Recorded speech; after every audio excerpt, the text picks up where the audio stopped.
Fail ಮತ್ತೆ 1 ವರ್ಷ 2 ವರ್ಷ ಮತ್ತೆ ಹಂಗೆ ಅಪ್ಲೋಡ್ ಮಾಡ್ತಾನೆ, ರೀಸ್ಟಾರ್ಟ್ ಆದ್ರೆ ಹಂಗೆ ಮೇಂಟೈನ್ ಆಗುತ್ತೆ. ಅವ್ನ್ ಫೋಟೋ ಹಾಕಿದೀನಿ, ಫಸ್ಟ್ ವಿಡಿಯೋಸ್ಗಳನ್ನ ಒಂದು ಕ್ಯಾಮ್ರಾ ಕೂಡ ಇರ್ತಿದ್ದಿಲ್ಲ. ಸ್ವಲ್ಪ ಗ್ರೋತ್ ಮಾಡ್ತಾ ಅವನು ಕ್ಯಾಮ್ರಾನ ತಗೊಂಡ, ಮೈಕ್ನ ತಗೊಂಡ, ಎಲ್ಲಾನು ತಗೊಂಡು ಸಕ್ಸಸ್ ಸಿಗಬೇಕು ಅಂತಂದ್ರೆ ನಾವು ಮೇನ್ ಇಂಪಾರ್ಟೆಂಟ್ ಏನಪ್ಪಾ ಅಂತಂದ್ರೆ ನಾವೆಲ್ಲರೂ ಕೂಡ ಅಂದ್ರೆ ಒಂದೇ ಒಂದ್ ಮಿಸ್ಟೇಕ್. ಒಬ್ಬ ವ್ಯಕ್ತಿ ಬರ್ತಾನೆ, ಅವನು 2020ರಲ್ಲಿ ಯೂಟ್ಯೂಬ್ ಚಾನಲ್ ಸ್ಟಾರ್ಟ್ ಮಾಡ್ತಾನೆ.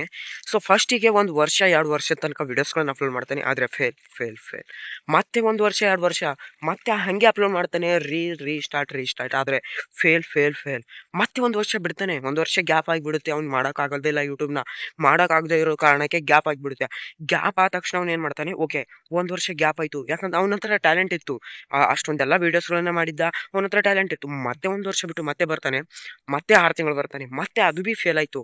ಇವಾಗ ಈಗ ಅವನು ಮತ್ತೆ ಸ್ಟಾರ್ಟ್ ಮಾಡಿದ್ದಾನೆ. ಅವನ ಒಂದು ಸಬ್ಸ್ಕ್ರೈಬರ್ಸ್ಗಳನ್ನ ನೀವು ಕೇಳಿದ್ರೆ ಅವನಲ್ಲಿ ಬರೋಬ್ಬರಿ ಇವಾಗ ಏನಿಲ್ಲ ಅಂತಂದ್ರು 100K ಸಬ್ಸ್ಕ್ರೈಬರ್ಸ್ಗಳನ್ನ ರೀಚ್ ಮಾಡಿದ್ದಾರೆ. ಇದೆಲ್ಲ ಎದರಿಂದಾಯ್ತು? ಈ ಕನ್ಸಿಸ್ಟೆಂಟಿ ಅನ್ನೋ ವರ್ಡ್ ನಮ್ಗೆ ಎಲ್ಲೆಲ್ಲ ಯೂಸ್ ಆಗುತ್ತೆ. ಮತ್ತೆ ಈ ಒಂದು ಕನ್ಸಿಸ್ಟೆಂಟಿ ಹೆಂಗೆ ಮೇಂಟೈನ್ ಆಗುತ್ತೆ? ಇವಾಗ ನೀವು ಕೆಲವೊಂದಿಷ್ಟು ಯೂಟ್ಯೂಬರ್ಸ್ಗಳನ್ನ ನೋಡ್ತಾ ಇರ್ಬೋದು.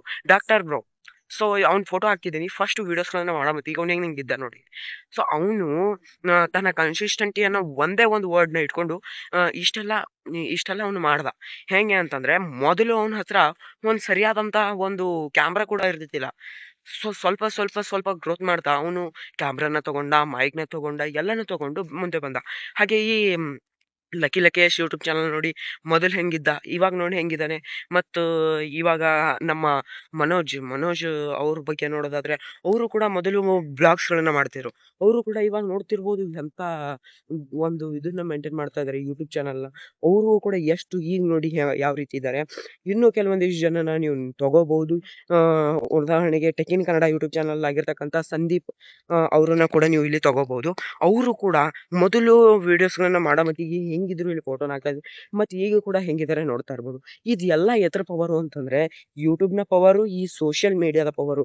ಎಸ್, ಇವೆಲ್ಲ ಸೋಷಿಯಲ್ ಮೀಡಿಯಾಸ್ಗಳು ನಮ್ಗೆಲ್ಲ ಹೆಂಗ್ ಯೂಸ್ ಆಗುತ್ತೆ? ಎಸ್, ನಮ್ಗೆ ಈ ಒಂದು ಸೋಷಿಯಲ್ ಮೀಡಿಯಾಗಳಲ್ಲಿ ನಾವು ಯಾವ ರೀತಿ ಬಿಲ್ಡನ್ನ ಮಾಡ್ಬೋದು, ಮತ್ತೆ ಈ ಒಂದು ಸೋಷಿಯಲ್ ಮೀಡಿಯಾ ನಮ್ಗೆ ಯಾವ ರೀತಿ ಎಲ್ಲ ಹೆಲ್ಪ್ ಆಗುತ್ತೆ ಅಂತಂದ್ರೆ ನೋಡೋಕೆ ಹೋಗೋಣ. ಇವಾಗ ನೋಡ್ರಿ, ನಾವಿಲ್ಲಿ 2026ರಲ್ಲಿ ಒಂದು ಯೂಟ್ಯೂಬ್ ಚಾನಲ್ನ ಸ್ಟಾರ್ಟ್ ಮಾಡಬೇಕು ಅಂತಿದ್ದೀನಿ. ನಾನು ಕೂಡ ಇದೇ ರೀತಿ 2026ರಲ್ಲಿ ಸ್ಟಾರ್ಟ್ ಮಾಡಿದ್ರೆ ನಾವು ಕನ್ಸಿಸ್ಟೆಂಟಿಯಾಗಿ ವಿಡಿಯೋಸ್ಗಳನ್ನ ಮಾಡ್ತಾ ಹೋದ್ರು ನಮ್ಗೆ ಏನಿಲ್ಲ ಅಂತಂದ್ರು 2030 ಭಾಳ ಆಯ್ತು ಗುರು, 2030 ಭಾಳ ಆಯ್ತು. ನಮ್ಗೆ ಏನಿಲ್ಲ ಅಂತಂದ್ರು 2 ವರ್ಷದಲ್ಲಿ ಸಕ್ಸಸ್ ಸಿಗುತ್ತೆ. ಈ ನಾವು ಈ 2 ವರ್ಷದಲ್ಲಿ ನಮಗೆ ಸಕ್ಸಸ್ ಸಿಗಬೇಕು ಅಂತಂದ್ರೆ ನಾವು ಮೇನ್ ಇಂಪಾರ್ಟೆಂಟ್ ಏನಪ್ಪಾ ಅಂತಂದ್ರೆ ನಾವೆಲ್ಲರೂ ಕೂಡ 2 ವರ್ಷದಲ್ಲಿ ಸಕ್ಸಸ್ ಸಿಗುತ್ತೆ ಅಂತ ಹೇಳ್ಬಿಟ್ಟು ನಾವು ಕೂಡ ಕನ್ಸಿಸ್ಟೆಂಟಿಯಾಗಿ ವಿಡಿಯೋಸ್ಗಳನ್ನ ಅಪ್ಲೋಡ್ ಮಾಡ್ತೀವಿ. ಆದ್ರೆ ಒಂದೇ ಒಂದು ಮಿಸ್ಟೇಕ್ ಏನಪ್ಪಾ ಅಂತಂದ್ರೆ ನಾವು ಎಲ್ಲರೂ ಕೂಡ ಮಾಡೋದು, ನಾವು ಕನ್ಸಿಸ್ಟೆಂಟಿಯಾಗಿ ವಿಡಿಯೋಸ್ಗಳನ್ನ ಮಾಡ್ತೀವಿ, ಆದ್ರೆ ಒಂದೇ ಒಂದನ್ನ ನಾವಿಲ್ಲಿ ಮಿಸ್ ಹೊಡಿತೀವಿ. ಅದು ನಾನು ಕೂಡ ತಪ್ಪು ಮಾಡಿದ್ದೀನಿ. ಏನಂತಂದ್ರೆ ನೀವು ವಿಡಿಯೋ ಮಾಡೋ ಮತ್ತಿಗೆ ಎಡಿಟಿಂಗು ಮತ್ತು ಇವೆಲ್ಲ ಏನೇನೆಲ್ಲ ಪಾಯಿಂಟ್ಸ್ಗಳು ಬರುತ್ತೆ ನೋಡಿ, ಕ್ಯಾಮ್ರಾ ಮೈಕ್ಸ್ ಆಗಿರ್ಬೋದು, ಕ್ಯಾಮ್ರಾ ಕ್ಲಿಯಾರಿಟಿ ಆಗಿರ್ಬೋದು, ಇದನ್ನೆಲ್ಲನೂ ಕೂಡ ನಾವು ಕರೆಕ್ಟಾಗಿ ಮಾಡ್ತೀವಿ. ಆದ್ರೆ ಒಂದನ್ನ ಬಿಟ್ಟು ನಾವೆಲ್ಲರೂ ಕೂಡ ಕರೆಕ್ಟಾಗಿ ಮಾಡುವಂತ ಯೂಟ್ಯೂಬರ್ಸು ಪ್ರತಿಯೊಬ್ಬರು ಕೂಡ ಒಂದನ್ನೇ, ಕೇವಲ ಒಂದನ್ನೇ ಮರ್ತು ಬಿಡ್ತಾರೆ. ಅದು ವಿಡಿಯೋದಲ್ಲಿ ನೀವು ಮಾತಾಡ್ತಕ್ಕಂಥ ಇದು ಓಕೆ, ವಿಡಿಯೋದಲ್ಲಿ ಮಾತಾಡ್ತಕ್ಕಂಥ ಪಾಯಿಂಟ್ಸ್ಗಳು ಅಂತ ಕೇಳೋದಾದ್ರೆ, ಈ ಪಾಯಿಂಟ್ಸ್ಗಳು ನಾವಂತೂ ಒಂದು ಟಾಪಿಕ್ ಮೇಲೆ ವಿಡಿಯೋ ಮಾಡಿರ್ತೀವಿ, ಅದರಿಂದಾಗಿ ನಿಮಗೆ ವ್ಯೂಸ್ ಬರುತ್ತೆ, ಇದು ಆಗುತ್ತೆ, ಮತ್ತೊಂದೆಲ್ಲ ಆಗುತ್ತೆ ಅಂತ ನೀವು ಅನ್ಕೊಂಡಿದ್ರೆ ಓಕೆ, ನಮಗೆಲ್ಲ ಆಗುತ್ತೆ. ಆದರೆ ಇಲ್ಲಿ ಕೇಳಿ, ಒಂದು ಮಾತನ್ನ ನಿಮ್ಮ ಮುಂದೆ ಎಕ್ಸ್ಪ್ಲೇನ್ ಮಾಡಕ್ ಬಯಸ್ತೀನಿ. ಅದು ಏನಂತಂದ್ರೆ ನಿಮ್ಮ ಒಂದು ವಿಡಿಯೋಸ್ಗಳನ್ನ ಕ್ಲಿಕ್ ಮಾಡಿರ್ತಕ್ಕಂಥ ಜನಕ್ಕೆ ನೀವು ಸರಿಯಾದಂಥ ಕ್ಲಿಯಾರಿಟಿನ ಕೊಡ್ತೀರಾ, ಮತ್ತು ಸರಿಯಾದಂಥ ವಾಯ್ಸನ್ನು ಕೂಡ ಕೊಡ್ತೀರಾ, ಮತ್ತು ಸರಿಯಾದಂತಹ ಕ್ಯಾಮ್ರಾ ಕ್ಲಿಯಾರಿಟಿ ಆಗಿರ್ಬೋದು, ಎಡಿಟಿಂಗ್ ಕೂಡ ಸೂಪರಾಗಿ ಮಾಡಿರ್ತೀರಾ. ಆದರೆ ಒಂದನ್ನ ಹೇಳಕ್ ಇಷ್ಟಪಡ್ತೀನಿ, ಏನು ನಿಮ್ಮ ಒಂದು ವಿಡಿಯೋದಲ್ಲಿ ಇನ್ಫಾರ್ಮೇಶನ್ ಡೌನ್ ಆಗಿರುತ್ತೆ. ನಿಮ್ಮ ವಿಡಿಯೋದಲ್ಲಿ ಇನ್ಫಾರ್ಮೇಶನ್ ಡೌನ್ ಆಗಿರುತ್ತೆ ಅಂತಂದ್ರೆ, ಇವಾಗ ನಾನು ಹೆಂಗೆ ಅಂತಂದ್ರೆ 4 ನಿಮಿಷದ ವಿಡಿಯೋಸನ್ನ 10 ನಿಮಿಷ ಮಾಡೋದು. ಎಸ್, ಅದನ್ನ ಯಾವ ರೀತಿ ಎಳೆದಾಡೋದು ಅಂತಂದ್ರೆ ಈ ರೀತಿ ಅದನ್ನ ಎಳೆದಾಡ್ತಾನೆ ಹೋಗೋದು. ನೋಡಿ, ಇವಾಗ ನಾನು ಈ ಸದ್ಯ ನಿಮ್ಗೆ ಏನೇನು ಪಾಯಿಂಟ್ಗಳನ್ನು ಹೇಳಿದ್ದೆ ನೋಡು, ಇದನ್ನ ನಾನು ಒಂದು 20 ನಿಮಿಷದವರೆಗೂ ಎಳೆದಾಡ್ಬೋದಾಗಿತ್ತಲ್ಲ. ನಾನು ನಿಮಗೆ ವೇಗವಾಗಿನೇ ಎಲ್ಲ ಮಾಹಿತಿಯನ್ನು ಕೂಡ ಎಕ್ಸ್ಪ್ಲೇನ್ ಮಾಡಿದೆ.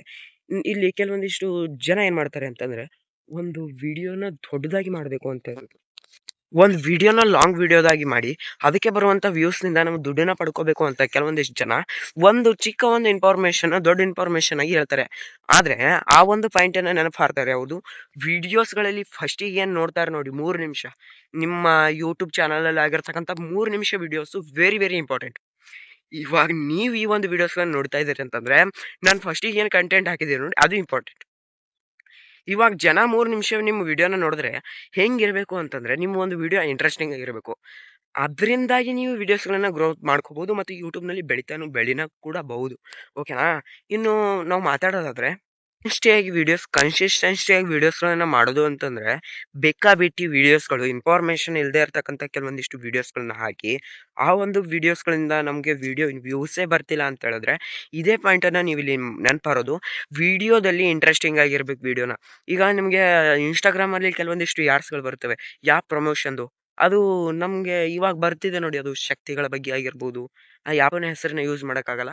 ಸೊ ಆ ಶಕ್ತಿಗಳಾಗಿರ್ಬೋದು ಅವನ್ನೆಲ್ಲನೂ ಕೂಡ ಏನು ಹೆಂಗಿರುತ್ತೆ ನೋಡ್ತಾ ಇರ್ಬೋದು ನೀವು. ಜಸ್ಟ್ 3 ಸೆಕೆಂಡ್ಸ್ ನೋಡಿದ್ರೆ ಸಾಕು, ಇನ್ನು ನೋಡ್ಬೇಕು ಮುಂದೇನಾಗುತ್ತೆ, ಅವನು ಏನೇನೆಲ್ಲ ಮಾಡ್ತಾನೆ ಅಂತ ಹೇಳ್ಬಿಟ್ಟು ಒಂದು ಆ್ಯಪನ್ನ ಡೌನ್ಲೋಡ್ ಮಾಡೋ ರೀತಿ ಅವ್ರು ಮಾಡ್ತಾರೆ. ಓಕೆನಾ? ಅದೇ ಪಾಲಿಶಿ ಲಾಂಗ್ ವಿಡಿಯೋದಲ್ಲೂ ಬರೋದು. ಇನ್ನು ಶಾರ್ಟ್ಸ್ ವಿಡಿಯೋಸ್ ಅಂತ ಬಂದ್ರೆ, ಈ ಒಂದು ಶಾರ್ಟ್ಸ್ ವಿಡಿಯೋಸ್ ಅಲ್ಲಿ ನಾವು ಸ್ವಲ್ಪ 3 ನಿಮಿಷ ಇದು ಮಾಡಿದ್ರೆ ನಡೆಯುತ್ತೆ. ಆದ್ರೆ ಈ ಲಾಂಗ್ ವಿಡಿಯೋಸ್ ಅಲ್ಲಿ ನಾವು ಕೊನೆ ತನಕ ರೀಚ್ ಮಾಡ್ಬೇಕು ಆಡಿಯನ್ಸ್‌ಗಳನ್ನ ಅಂತಂದ್ರೆ ಅದು ತುಂಬಾ ಕಷ್ಟ. ಅದು ಎಷ್ಟು ಕಷ್ಟ ಅಂತ ಹೇಳ್ಬಿಟ್ಟು ಕಂಟೆಂಟ್ ಕ್ರಿಯೇಟ್ ಮಾಡೋರಿಗೆ ಗೊತ್ತು ಮತ್ತು ಕಂಟೆಂಟ್ ಜನರೇಟ್ ಮಾಡೋರಿಗೆ ಗೊತ್ತು.